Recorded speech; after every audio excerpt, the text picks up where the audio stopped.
never stopped buzzing, where every street echoed with footsteps, honking horns, and endless conversations, lived a man who chose to be different. His name was Arun. To most people, he seemed odd. He didn't talk much, didn't argue, didn't interrupt. He was the kind of man who could sit in a room full of people and never say a word, yet somehow still be the most present person there. Arun wasn't silent because he was afraid, or because he had nothing to say. No, his silence was intentional, powerful.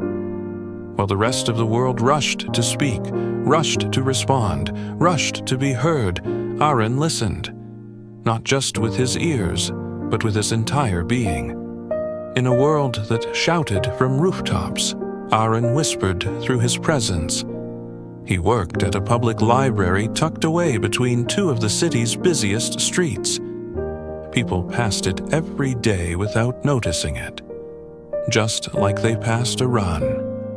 But inside that library, something magical happened. The noise of the city fell away. Phones were silenced, voices softened, and those who stayed long enough could almost hear their own thoughts again.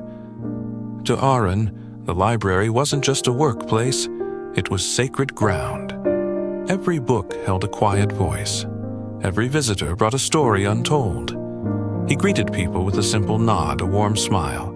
He didn't speak unless necessary, but his silence didn't feel awkward. It felt intentional, reassuring.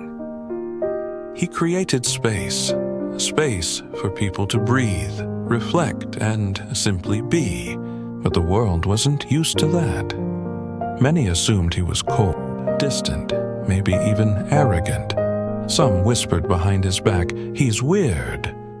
Why doesn't he talk?" But Arun never reacted. He didn't defend himself. He didn't explain. Because he knew something most people didn't. You don't have to respond to every opinion. You don't have to match every volume. Sometimes, silence is the most powerful statement you can make. Then one day, everything changed. It was a Monday afternoon.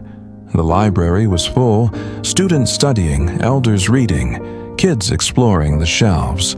Suddenly, two men began shouting near the front desk. Their argument started small, but escalated quickly. Accusations flew, voices boomed, people stopped what they were doing. Tension filled the room like smoke. Staff tried to intervene, pleading with them to calm down, but the shouting only grew louder. That's when Arun stood up. He didn't raise his voice. He didn't tell them to stop. He simply walked toward the chaos, slowly, steadily, until he was standing between them. And then he just stood there, still, silent. At first, they didn't notice. They were too busy being loud. But then, something shifted. One of the men caught Arun's eyes. The other followed. And in that moment, something remarkable happened. They stopped. No one told them to. No one forced them. But Arun's silence was louder than any command. It was as if he held up a mirror, and in it, they saw their own behavior, their own noise, their own loss of control. Silence surrounded them, and suddenly they felt it, the weight of their words, the ripple of their anger, the embarrassment of being seen, not just heard. They mumbled apologies. One walked away, the other followed. And the library? It returned to silence. But this silence was different. It wasn't just quiet, it was respectful, sacred, the kind of silence that holds power. Arun didn't speak about the incident. He didn't boast. He simply returned to shelving books like he always did. But from that day on, people looked at him differently. Students whispered more carefully. Regulars greeted him with deeper respect. Children, even the loud ones, instinctively quieted in his presence, because now they understood. Arun didn't need to speak to be heard. Years passed. Arun eventually retired. He left behind no headlines, no published works, no speeches, but he left behind something far greater, a legacy. In the place where his desk once stood, someone placed a small plaque. It read, "He never raised his voice, but he changed the room." And to this day, that library still holds a unique kind of silence.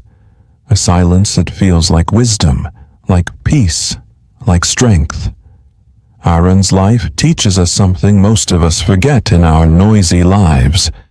Silence is not emptiness. It is clarity. It is presence. It is power. You don't have to shout to be strong. You don't have to speak constantly to make a difference. Sometimes the most powerful impact comes from stillness, from restraint, from calm. So the next time you're in a heated moment, tempted to raise your voice, to fight noise with more noise, remember, Arun, take a breath, stand tall, and let your silence speak for you. Because when used with intention, silence doesn't make you invisible. It makes you unforgettable.